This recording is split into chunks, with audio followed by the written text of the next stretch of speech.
자 여러분, 새로운 광고가 들어왔습니다. 그라펜 제주 해수 바디 스프레이. 요 무거운 향보다 좀 가볍고 상쾌한 향을 원하시는 분들에게 딱입니다. 세 가지 향이 있는데 지금 제가 들고 있는 게 그린 플로럴, 그 다음에 코지 코튼, 그리고 프레쉬 우디. 한번 볼까? 네. 프레쉬 우디부터 한번 볼까요? 네. 냄새가 좋아요. 우리가 생각하는 아주 좋은 냄새야 그냥. 그다음에 코지 코튼. 이거는 전형적인 약간 좀 포근한 냄새가 아닐까 싶은데 코튼이니까. 아 좋아. 이거 좋아. 딱 그거야. 빨리 네, 냄새 있잖아. 좋습니다. 이거는 저는 개인적으로 아주 무난하게 다 쓰실 수 있는 향. 좋아. 그다음에 요게 그린 플로럴. 이거는 속속에. 잔디향 같은 거. 아하. 냄새 다 좋은데? 아 좋은데? 이거 실제로 주원 형이 좀 전에 화장실 갔다 왔어요. 네. 근데 그래서 이것도 제가 뿌리는 거예요. 네, 뿌리고 들어왔어. 왜냐면 화장실에 있다 보면 화장실에 있는 냄새가 배요. 화장실 냄새들이 있잖아. 이게 뭐냐면 이게 너무 많이 뿌려도 좀 매일 계속 뿌리면 그렇지만 놔뒀다가 좀 몸에서 좀 냄새 나는 것 같은데, 그치? 아니면 좀 향이 좀 날아갔나? 네. 그럼 편하게 그냥 이렇게 해놓으면 돼요. 약산성으로 민감하고 약한 피부이신 분들도 전혀 문제 없이 걱정 안 하고 쓰실 수가 있고요. 이벤트가 있습니다. 아래 링크로 구매를 하시면 올리브영에서 32만 개가 팔렸대. 와. 립밤, 핸섬 립밤이야. 잘생긴 립밤이죠. 트리플 핸섬 립. 약간의 컬러가 있네요. 자, 매너 있는 남자의 필수템, 그라펜 제주 해수 바디 스프레이입니다.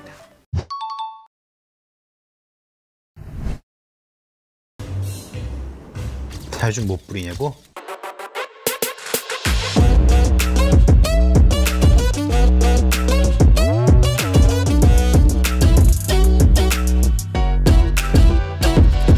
향을 뿌리다.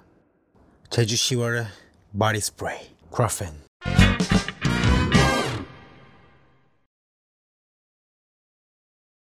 자, 저희가 이제 1월 들어오면서 이적 시장 소식을 간간히 전해드리고 있는데, 일단 가장 먼저 나왔었던 트리피어는 뉴캐슬로 왔죠. 맞아요. 네, 하지만 뉴캐슬의 성적은 아직까지도 좋지 않습니다. 조금 아직은 흔들리고 있죠. 근데 번리가 지금 꼴찌로 내려왔어요. 근데 번리가 경기 수가 너무 적어. 17경기더라고. 그렇죠. 그래서 그런 부분들 때문에 뉴캐슬도 지금은 좀 더 많이 분전해야 되는데 타이밍을 빨리 잡아야 됩니다. 1월이면 이제 2월, 3월 됐을 때 점점 늦어지기 때문에 빠르게 좀 반등을 해야겠죠. 그렇죠. 저희가 오늘 얘기할 거는 이제 또 토트넘 관련 소식인데, 네. 이 선수가 토트넘이랑 링크가 됐습니다. 뭐 재계약 관련해서 제가 좀 어느 정도 지지부진하다는 걸 듣긴 했었는데, 그렇죠. 갑자기 토트넘 이적설이 뜨면서 어느 정도 팬들의 이목도 끌 수 있고, 그리고 현지에서도 좀 소식이 많은 것 같습니다. 네. 한번 제스처 좀 취해주세요. 많이 하시잖아요. 그렇죠. 디발라. 네. 덩현 형의 이게 시그니처죠. 시그니처는 아니고 시그니처 이제 디발라 거고. 그건 그렇고. 바모스. 네, 바모스는 시그니처 인정하겠습니다. 네. 자, 이제 디발라가 유벤투스하고 재계약이 좀 지지부진합니다. 모든 정보는 이제 라가제타, 델로스포츠의 기사를 좀 활용해 참고했는데, 얼마 전까지 사실 저도 그냥 디발라는 재계약을 하겠지? 라고 그냥 이런 내용이 더 많았어요. 네, 저도 그냥 그렇게 생각하고 있었어요. 그냥 발표만 안 날 뿐이지 거의 뭐 합의에 근접했다라는 얘기들이 많았기 때문에. 그 기사가 있었어. 디발라 맞아요. 이거 발표만 하면 끝이다. 지금 완전 세부 사항만 조율하고 있다. 올 시즌 디발라가 잘하고 있어서 참 디발라 유베 팬분들이 이뻐하겠다. 잘하고 이제 재계약도 곧 있으면 발표할 것 같고. 유베 중심 느낌으로. 네, 진짜 약간 진짜 너무 잘생겼잖아요. 그래가지고 이 선수가 잘하고 또 약간 그 에이스적인 모습도 보여주고 스타성도 있고 근데 또 계약 기간도 늘어나고 이러면 당연히 팬들이 이뻐하지 않을 수가 없죠. 그래서 잘하고 있는 모습 보면서 되게 뿌듯하게 보고 있었는데 갑자기 180도 분위기가 바뀌었습니다. 이게 이탈리아 쪽 언론은 그동안 연간 1,000만 유로의 계약에 합의했다고 소식을 다뤘어요. 근데 결국 실제 사인으로 이어지지 않은 거죠. 그래서 그러니까 아직까지 소식이 안 나왔겠죠. 에이전트가 계약서에 이제 서명을 하기 위해서 여러 번 구단에 방문했는데 최종적으로 구단과 이 디발라 측 간에 합의가 되지 않았다고 합니다. 결국 계약 기간이 현재 디발라는 6개월만 남아있는 상황이고요. 그러니까 지금 타팀이랑 협상을 할 수 있다는 얘기죠. 그렇죠. 그러다 보니까 지금 디발라와 관련된 다양한 어떤 루머와 보도들이 일단 쏟아지고 있습니다. 그래서 유벤투스는 지금 이 얘기가 있더라고요. 디발라와 사전에 합의한 계약 조건을 바꿀 수 있다. 이는 기존에 예상된 조건보다 낮아진 조건이다. 근데 이러면 디발라나 디발라 에이전트 측에서 솔직히 말하면 조금 약간 실망할 수 있죠. 살짝 빈정상할 수 있거든요. 맞아요. 왜냐면 디발라는 또 어쨌든 헌신을 하고 있는 선수고 지금 뛰고 있으니까. 그리고 아까 서로 합의됐다고 나왔던 금액은 1,000만 유로였는데 이게 연간 1,000만 유로. 뭐 보도의 내용이 100% 맞을 거란 보장은 없지만 대부분의 언론이 이 얘기를 했던 거 봐서는 정말 이 언저리에서 서로 간에 합의가 된 금액은 맞춰진 것 같아요. 뭐 플러스 마이너스 뭐 얼마 정도만 차이가 있겠지. 근데 이거보다 낮아질 수 있다. 계약 조건이. 다시 구단이 꺼내드는 계약 조건은 이보다 낮아질 수 있다. 심지어는 라가제타 델로스포츠에서는 지금 받는 연간 730만 유로의 돈보다 더 적은 금액이 그러니까 지금 현 수령하는 연봉보다 더 적어줄 수 있다. 이거는 선수 입장에선 진짜 빈정상할 그렇죠. 수 있죠. 그리고 만약에 예를 들어 디발라가 못했어. 네. 진짜 너무 슬럼프가 길어가지고 스탯도 안 나오고 그러니까 좀 부침이 길어진 상황이야. 그러면 재계약할 건데 이거 연봉 양심적으로 좀 깎아라.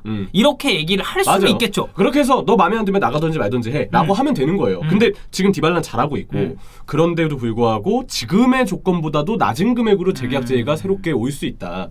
이거는 디발라 측에서 당연히 합의할 이유가 없다고 봐야죠. 유베 재정 상황이 사실 그렇게 썩 좋지 못하다는 얘기도 있긴 했어요. 네, 제가 보기에도 이게 큰 이유인 것 같아요. 네. 자, 2020년과 2021년을 통틀어서 2억 1천만 유로의 손실이 유벤투스는 발생을 했어요. 손해를 많이 보긴 했네. 그래서 아까 얘기 드렸던 디발라를 현재 조건보다도 낮은 조건으로 계약할 수도 있다라고 얘기가 나오는 이유는 유벤투스가 재정적으로 너무 어렵기 때문에 부담을 줄일 수밖에 없는 상황이다. 현실적으로 지금 이거 이외에는 재정적으로 무리가 오는 상황이라고 우리가 봐야 될 것 같아요. 네. 그래서 그러다 보니까 디발라 측은 재계약을 원하고 있지만 유베 측의 제의가 조금 탐탁치 않을 수 있고 반대로 유베는 구단의 상황이 지금 좋지 않기 때문에 이 이상으로 디발라를 챙겨줄 수 없는 상황이다. 그래서 지금 서로 간에 이러한 어떤 이견이 좀 있는 것 같은데요.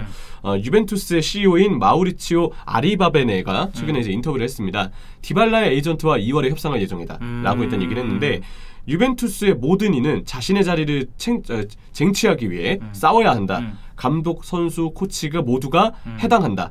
우리는 앞으로 몇 경기 동안 디발라가 무엇을 증명해 보일지 지켜볼 것이다 라고 얘기를 했거든요. 이건 약간 뭐 시험대에 올리겠다라는 그런 뉘앙스인 것 같기도 하고. 그래서 이 인터뷰와 관련해서 이 이탈리아 언론들은 이거 디발라를 또 한번 어떻게 하는지 한번 지켜보겠다. 이거는 결국 지금 당장 재계약을 할 의사가 좀 적은 거 아니냐. 근데 그렇게 해석할 수밖에 없죠. 이 뉘앙스 자체는. 뉘앙스를 그렇게 좀 보는 시선이 많습니다. 제가 보기에도 좀 그렇게 읽히는 것 같고 그래서 이 인터뷰로만 봤을 때는 디발라를 확실히 잡으려는 마음을 지금 강하게 내비친 인터뷰와는 정반대다. 완전한 정반대 내용이다. 네. 라고 좀 보입니다. 그래서 이 인터뷰 때문에 디발라가 정말 유벤투스와 멀어질 수 있겠구나 라고 느끼는 분들이 점점 더 많아지고 있는데요. 네. 자, 그렇다면 FA로 디발라가 풀리게 될 수 있다는 점은 우리가 신경을 써야 되는데 계약 기간이 6개월밖에 남지 않아서 다른 구단과 사전 협상이 가능하죠. 겟 이탈리안 풋볼 뉴스 쪽에서 나왔던 정보에 따르면 지금 디발라에게 관심 있는 클럽은 인테르, 토트넘, 바르셀로나, 아틀레티코 마드리드. 그래도 뭐 어쨌든 한타까리 하는 팀들이. 네, 이렇게 팀들이 좀 연결이 되고 있고 근데 지금 그 생각은 들어요. 사실 6개월 정도 남았으면 지금보다도 훨씬 더 많은 보도가 나와야 되거든요. 근데 생각하는 것보다는 보도의 양이 그렇게 많은 것 같아요. 그러니까 왜냐하면 디발라는 거의 재계약이 된다라고 다들 봤었단 말이야. 네. 그러다 보니까 타 팀들도 물론 이제 그 구단 상황을 다 파악할 수는 없겠지만 딱 봤을 때 디발라 이거 재계약 소식도 많이 나오고 있고 그리고 뭐 어쨌든 소식통들이 있을 거 아니에요. 사실 물어볼 거야. 디발라 재계약 어떻게 됐어요? 그러면 아니 재계약할 것 같아. 이렇게 이제 얘기를 할 수도 있는 거니까. 그러니까 자연스럽게 그래 재계약하면 우리가 좀 품기는 힘들겠지? 이런 느낌이 들었다면 저는 적극적으로 이적 테이블이나 뭐 협상 테이블을 차리지 않을 수도 있다고 봅니다. 네, 그래서 이러한 이유일 수도 있죠. 정말 그 유벤투스가 거의 잡았다고 생각했으니까 다른 구단들은 생각도 안 하고 있었는데 뭔 소리야? 라고 이제만 확인했을 수 있고 또 한 가지 우리가 추측해 볼 수 있는 이유는 디발라의 고주급이 되었든 아니면 뭐 약간의 잔부상이 되었든 아니면 이 선수가 쓰임새 자체가 정말 전수의 자체를 안 타는 선수는 아니에요. 그러니까 좀 그런 느낌이 있어요. 디발라는 설명을 하겠지만 디발라는 그러니까 뭐 형철이가 자세하게 설명을 하겠지만 그러니까 그런 선수들이 있잖아요. 어느 자리에 놔도 1인분을 하는 선수들이 있고 맞아요. 전술 딱히 안 타고 본인 할 거 하는 선수가 있어요. 근데 냉정하게 봤을 때 디발라는 그런 유형은 아니에요. 조금 쓰기 까다로울 수 있다는 점. 그런 부분들 때문에 이러한 주급까지 주면서까지 디발라를 잡는 걸 팀들은 아직까지 꺼려하는 팀들이 많다. 그렇게도 추측할 수 있는 것 같아요. 네. 그래서 제가 볼 때는 생각보다는 지금 뭐 이적설과 관련된 보도의 양이 많진 않은데 그래도 주목되는 팀은 역시 토트넘이 이 중에 하나라는 거. 네. 이 부분이 조금 눈길이 갑니다. 디발라가 일단 올 시즌 스탯 자체는 굉장히 좋습니다. 챔피언스리그가 이제 4경기 나와가지고 골 하나 넣고 도움 하나, 뭐 한 경기당 공격 포인트 하나씩 맞아요. 양산을 했고 3골과 하나의 도움이니까. 네, 그리고 뭐 리그 챔스 지금 활약이 고루고루 다 좀 있는 상황입니다. 그래서 올 시즌 디발라를 보면 진짜 잘하고 있어요. 진짜 리그 베스트급. 그리고 챔피언스리그에서도 골을 넣었던 스탯을 기록했던 경기들을 보면 캐리했다고 볼 수 있는 활약이었거든요. 디발라가 있을 때 없을 때 뭐가 제일 차이가 나냐면 역습 상황 때 디발라가 본인이 직접 공간을 침투하거나 볼을 몰고 들어가서 마무리 지역에서 동료를 활용하거나 직접 마무리를 짓는 경우로 역습에 있어서 디발라가 존재감을 발휘하는 경우들이 많고 킥이 좋으니까 세트피스 혹은 먼 거리에서의 중거리 슛 그리고 마무리 이런 부분에서도 디발라 선수가 보여주는 능력이 있거든요. 핵심적인 역할을. 그래서 이것과의 차이가 저는 좀 큰 편이라고 생각을 합니다. 그런데 이제 디발라의 이러한 올 시즌 폼은 매우 좋다. 당연히 즉시 전력의 보탬이 될 수 있다라고 미리 예고는 드리지만 대신에 이 선수를 좀 조금 길게 보면 그동안 있었던 몇몇 우려점들은 좀 있는 것도 사실이에요. 일단 고주급. 네, 주급은 많이 받죠. 뭐 이거는 많이 알려진 받죠. 사실이고. 결국 그러다 보면 이 영입을 원하는 팀 아니면 뭐 잡아야 되는 유벤투스 입장에서는 부담이 당연히 따라올 수밖에 없는 그런 이유가 있고 또 하나는 아까 얘기드렸던 쓰임새 그러니까 자리가 활용법이 조금 애매할 수 있다는 거예요. 애매하죠. 왜냐하면 이 부분이 디발라라는 선수가 굉장히 많은 포지션을 볼 수 있습니다. 근데 최전방 원톱은 일단 원톱 자원은 아니에요. 왜냐하면 이 선수가 사이즈가 큰 편이 아니기 때문에 경합에 있어서 이 선수는 최전방 공격수로 기용이 돼도 가짜 9번처럼 움직여야 한다. 그렇죠. 그럼 우리가 이런 선수를 보통 원톱 공격수라고 얘기는 안 하죠. 안 하죠. 원톱은 그래서 맞지 않는 컬러고 측면에서는 디발라가 잘 못합니다. 디발라는 확실히 중앙이 조금 더 맞긴 해요. 맞아요. 그래서 측면에 기용되는 빈도가 아예 없는 편이고 나와도 활약이 그동안에 좋지 못했어요. 왜냐하면 측면에 서기에는 저는 측면에 서는 선수가 성공을 하려면 일정 부분 이 신체적인 조건에서 유리함을 가져가야 된다고 보거든요. 아니 뭐 스피드가 엄청 맞아요. 빠르다든지 그 신체적인 조건이 빠르다든지 아니면 정말 그 우직한 피지컬을 가지고 다 때려 부수면서 들어간다. 뭐 막말로 아다마 트라오레는 빠르긴 하지만 이 사이즈 자체도 너무 좋으니까 맞아요. 그냥 몸으로 밀어버리면서 들어가잖아요. 아니면 확실한 드리블러라든지 드리블러 진짜 누가 봐도 발기술이 너무 대단해서 생막시맹 이런 유형들이 있잖아요. 볼을 안 뺏겨. 막 이런 유형이면 측면에서 살아남을 수 있다고 보는데 디발라가 그런 유형들하고는 다 거리가 있어요. 그래서 측면에 섰을 때는 애매함이 있다. 그래서 이 부분에서는 측면에서도 조금 활용도는 떨어진다는 아쉬움이 있고 2선 공격형 미드필더 가능합니다. 근데 디발라는 2선 공격형 미드필더 자리에 섰을 때 저는 그때 이 선수의 역할을 공격형 미드필더보다는 세컨톱으로 얘기하고 싶어요.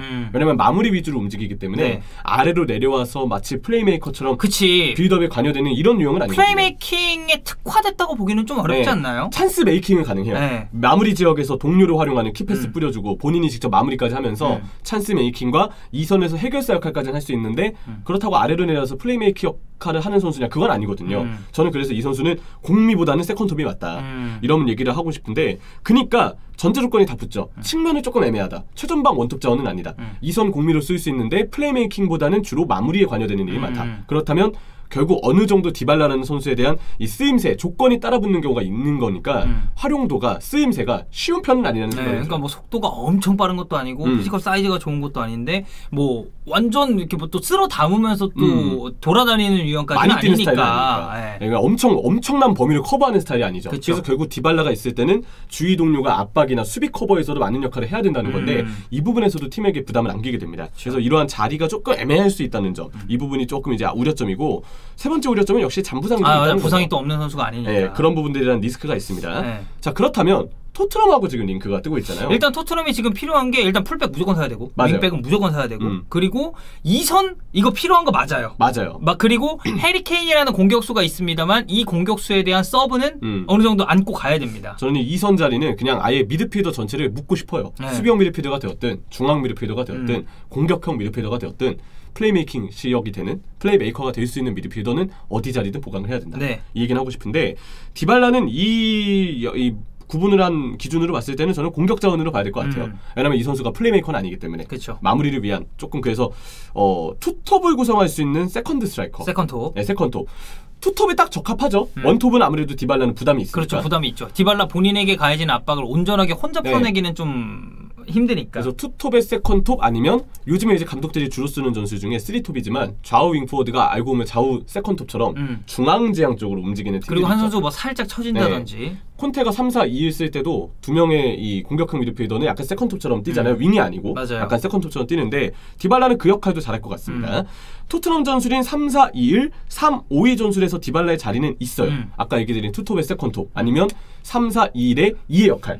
이 자리에서 디발라는 충분히 뛸 수 있고 확실한 원톱 케인이 있기 때문에 밑에서 받쳐줄 수 있는 2선 자원으로 충분히 배치가 가능합니다. 경합은 케인이 알아서 할 테니까 디발라가 그 나와지는 공간을 침투를 한다든지 활용을 하면 되는 거예요. 그런 계산을 할 수 있고 대신에 주위 동료들이 많이 맞춰줘야 됩니다. 디발라 쪽의 기동력은 주위 동료들이 조금 더 보완을 해줘야 되기 때문에 미드필더, 2선에 따른 동료 또 버텨줘야 되는 경합을 해야 되는 해리 케인 부담이 좀 커진다는 얘기는 하고 싶고 그런 어떤 부분에서 주위 동료들이 얼마나 좋은 역량을 가졌는지도 디발라를 영입하고 잘 쓰기 위해서는 중요한 조건이라고 볼 수 있거든요.